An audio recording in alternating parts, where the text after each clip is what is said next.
Hello, my name is Elishbel Alani, and the plate tectonic that I chose for this project was the South American plate. To start, I started my observations with the volcanoes that were in the South American plate, and a pattern that I noticed was that a lot of the volcanoes in this area were clustered on the west side of the plate, and this seemed to be a pattern that I noticed in other areas as well. If we take a look at the map, in North America, the western side is also, the margins are clustered with volcanoes. However, if we take a look at the eastern side of the South American plate, we can see that there are not many that are surrounded or clustered in that area. It seems to be pretty spread out. The volcanoes over there on the eastern side of the South American plate are spread out in the ocean and not necessarily clustered up, which was also another pattern that I noticed comparing to North America. They're not necessarily clustered on the eastern end. So the next map that I observed was that of earthquakes, and I quickly noticed that it was pretty similar to the map of volcanoes. I noticed that a lot of the earthquakes were clustered along the western corner of the South American plate, just like how the volcanoes were clustered around the western margin of the South American plate. But there was also a lot of earthquakes along the northeast and east margin of the plate, which I found very interesting. And I also noticed that the earthquakes were marked in different colors. However, I'm not completely sure what those colors represent.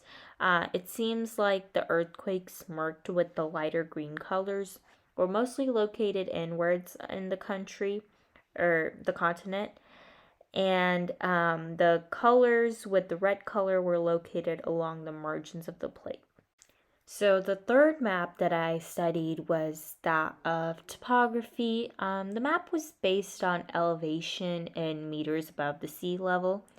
So I noticed that the majority of South America has elevations of about 100 meters. However, the western location along the margins, where there are a lot of volcanoes and earthquakes, is where the elevations are around 5,000 meters.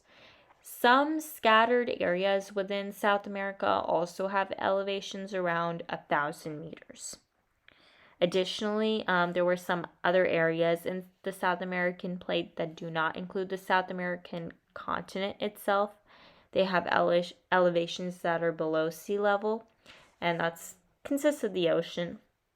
And the area of the plate that borders the continent has elevations between 0 to a negative 400 meters.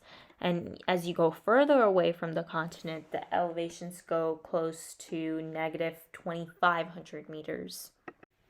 The last map that I studied was that of the age of the seafloor.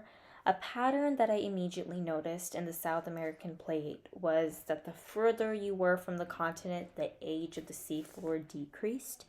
The area of the seafloor that was closer to the continent was around 68 to 120 million years old, while the next layers of the seafloors were around 33 to 68 million years old.